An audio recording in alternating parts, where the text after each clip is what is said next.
Flying motorcycles, demented warlords, and a woman who's more angry than my ex. George Miller's Furiosa is the prequel to 2015's wildly popular Mad Max Fury Road, and I can't believe this is the same guy who directed Happy Feet. In this video, we'll be taking a deep dive into Furiosa, her journey, and some of the greater connections to the Mad Max universe.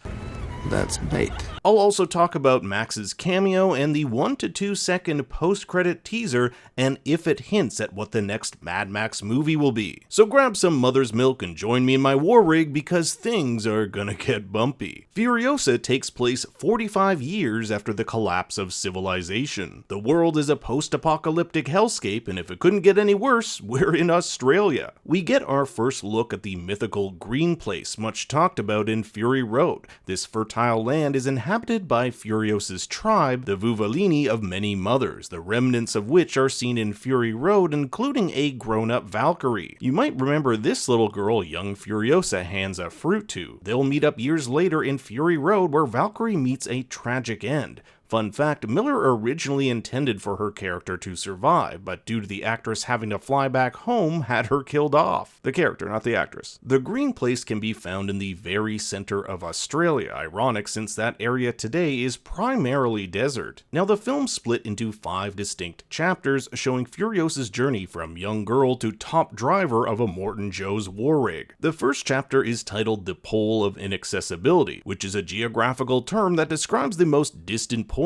from a given area, in this case, the green place. We see young Furiosa grabbing this fruit. Notice how Miller uses black and white to accentuate its color, and only when Furiosa grabs it does her world change. It conjures images of Eve and the forbidden fruit. Just as Eve's world shattered when she partook of the tree of good and evil, so too will Furiosa's. She stumbles upon a group of roto-raiders, but is captured. Using a whistle, she's able to alert the tribe of Vuvalini to come to her aid. Among them, her mother, Mary Jabassa. You can even see some windmills in the background here. This place also has tons of solar energy panels, which would suggest they have electricity. We never know if this is Furiosa's biological mother, since the tribe is literally called Many Mothers and operates much like a commune where everyone takes a role in the raising of a child. However, I like to think this is her real mother. Furiosa is taken to Warlord Dementus's camp. This guy is pretty messed up and is motivated by only his own greed and lust for power. Seeing that this young girl has no birth defects and is in good health, he believes she could lead them to this green place,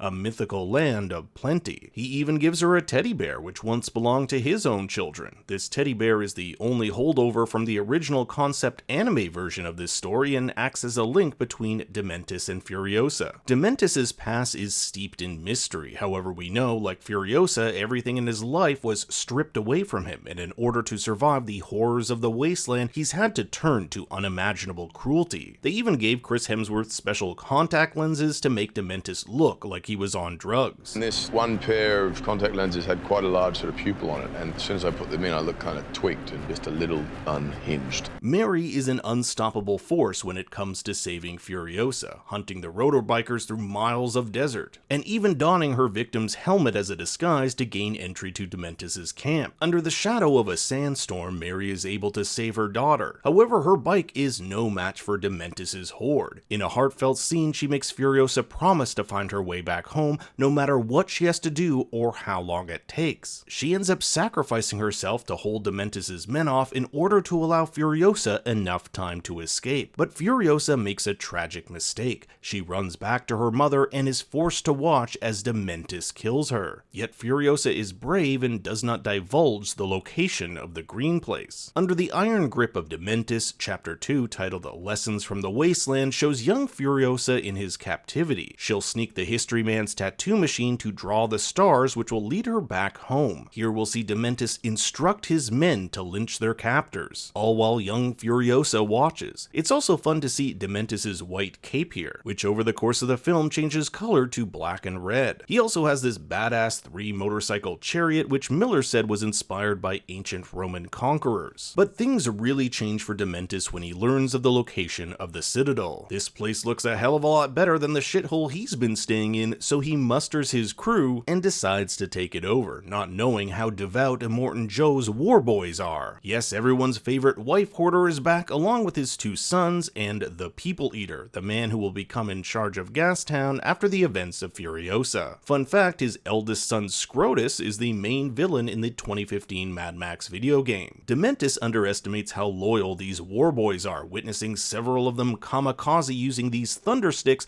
onto Dementis' horde, resulting in an overwhelming victory for Immortan Joe. So if Dementis is going to gain a foothold in the desert, he'll have to think of another plan. Using some masterful deception, he decides to take over Gastown. The 3 fortresses of the Wasteland are a network of interdependent strongholds that work together in providing the Wasteland's most essential products. The Citadel provides food, bullet farm ammunition, and Gastown gas. Each fortress relies on one another to keep order. Thus, regular shipments using these war rigs deliver much needed supplies from one fortress to the other. If Dementis can't take over the Citadel, he'll try his luck with Gastown. There's just one problem: getting past its protected front gates. Dementis commandeers one of Immortan Joe's war rigs and switches its men with fake war boys under his command. They want to trick Gastown into thinking the rig is under attack, thereby letting them back into the town without realizing it's a Trojan horse. But to really sell this illusion, Dementis ends up killing many of his own men on this rig to prove it's genuinely under attack. Now this is important because we'll later see how this decision irks a lot of his senior commanders who will eventually rebel against him. But the plan works, and Dementis' men are able to slaughter the gatekeepers and open the gate for the rest of them to take over. But one fortress can't sustain itself without the help of the others, thus Dementis comes to strike a deal with Immortan Joe on how things will be run in Gastown. In exchange for a steady supply of food and water, Dementis will provide the gas, but Joe wants more. He wants young Furiosa as one of his brides, and Dementis begrudgingly accepts. The organic mechanic is traded as well, giving him a nice little origin story on how he got to the Citadel. Furiosa's stay as a bride is short-lived when she escapes after being taken away in the middle of the night by Rictus Erectus, that big-ass dude we'll see a lot of in Fury Road. She'll end up living among the poor citizens of the Citadel, and this is where we transition to grown-up Furiosa, played by Anya Taylor-Joy. She'll grow up disguising herself as a mute boy, proving herself as a skilled mechanic. This is when she first lays eyes on Praetorian Jack. Praetorian Jack is an interesting character. Think of him like Furiosa's predecessor, Immortan Joe's best driver, and he might be Furiosa's only shot at making it out of this hell alive. This leads to my favorite sequence in the film, Chapter 3's The Stowaway, in which Furiosa hides underneath Jack's giant rig on its journey to Gastown. During this trip, one of Dementis' commanders, known as the Octoboss, goes rogue. You can see he has this giant octopus flying machine. He and his men attempt to take over the rig for their own personal gain. It ends with Furiosa using this grappling gun to shoot the Octoboss's flyer and suck it into the rig's bombing knocker, this wild spinning device on the back of the rig. Successfully arriving in Gastown, Jack and Furiosa find things are dire.